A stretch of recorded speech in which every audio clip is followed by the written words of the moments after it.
अच्छा जी, अस्सलाम वालेकुम। तो आज की कहानी में हम बात करने वाले हैं मेरे वालिद साहब की लव ट्रायंगल के बारे में। तो आज की कहानी में बात कुछ यूँ है कि मैंने इस्लामाबाद आना था और वालिद साहब का भी कुछ काम था इस्लामाबाद में, तो उन्होंने कहा कि मैं भी साथ चला जाता हूँ। और अम्मा चूँकि इस दफ़ा अब्बा के साथ इस्लामाबाद आना नहीं चाह रही थी, चूँकि गाँव में भी काफ़ी ज़्यादा काम और मेहमान आते जाते गाँव वाले घर पे भी। तो अब्बा ने कहा कि चलो कोई नहीं, मैं आपके साथ चला जाता हूँ, मेरे काम है, एक दिन के अंदर हो जाएगा और मैं कुछ हफ्ता डेढ़ हफ्ता आपके साथ गुजार ही लूँगा। तो मैंने अब्बा को कहा कि अब्बा बग़ैर अम्मा के आपको यकीन है कि आप गुजार ही लेंगे, चूँकि अब्बा की हिस्ट्री ये है कि एक दफ़ा अब्बा अपनी जवानी के दिनों में बिज़नेस के सिलसिले में US गए हुए थे और अम्मा को, चूँकि मेरे एक अंकल थे लाहौर में रहते हैं, तो अम्मा को वहाँ पे छोड़ के लाहौर एयरपोर्ट से अब्बा अमेरिका चले गए थे। और अभी अम्मा लाहौर से वापस ही नहीं आई थी कि अब्बा USA से वापस गांव पहुंच के अम्मा को वापस ही बुला लिया था। तो वही अब्बा की हिस्ट्री रही थी, तो मुझे यकीन तो था नहीं कि अब्बा अम्मा के बगैर इतना ज़्यादा टाइम गुजार लेगा, लेकिन फिर भी मैंने कहा चलो ठीक है जी, लेके चले जाते हैं। तो अब्बा के कुछ कपड़े गाड़ी में हैंग करके इस्लामाबाद के लिए हम निकल आए।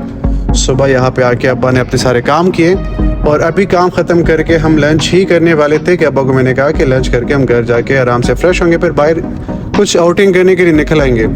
तो इसी बीच ही अब्बा को चूँकि पता तो लग गया था कि मेरा काम कंप्लीट हो चुका है और अभी मेरा रहने का कोई फ़ायदा है नहीं, तो अब्बा ने कहा कि यार मेरी अभी के अभी सीट कराओ, मैंने वापस घर जाना है। जिसमें मैंने अब्बा को काफ़ी ज़्यादा कन्विंस करने की कोशिश की, लेकिन अब्बा माने ही नहीं और मुझे अब्बा के लिए मजबूरन डेवो की सीट करनी पड़ी और अब्बा वापस गांव की तरफ चले गए। तो अभी मैंने अब्बा को डेवो में छोड़ के आ गया हूँ और इस कहानी का मतलब ये था कि हमें से बहुत सारे लोग, जो मेरे भी काफ़ी दोस्त अहबाब हैं, जिन्होंने अपने घर के बड़े और घर के बुजुर्ग को शहर में लाके आबाद करने की एक नाकाम कोशिश कर रहे। मैं आप लोगों को बताता चलो कि आपके अम्मा अब्बा शायद आपको ना बता सके, लेकिन ये लोग शहरों में बिल्कुल भी खुश नहीं रहते और अगर वो आपके साथ रह भी रहे होते तो किसी मजबूरी के तहत कि चलो बच्चा शहर में रह रहा है और इसी मजबूरी के तहत वो आपके साथ रहने पे मजबूर होंगे। लेकिन दरअसल और दर हकीकत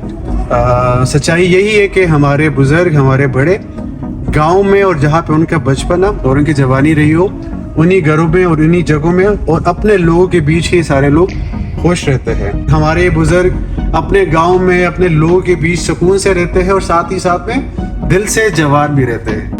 तो अपने घरों के बड़ों को जवान रहने दें, उनको कोशिश किया करें कि गांव के घरों में ही रहने दे दिया करें। तो इस बात के साथ मुझे इजाजत है, इंशाल्लाह फिर से मुलाकात होगी आप लोगों के साथ आने वाले वीडियोस में। तब तक के लिए ताला पाओ।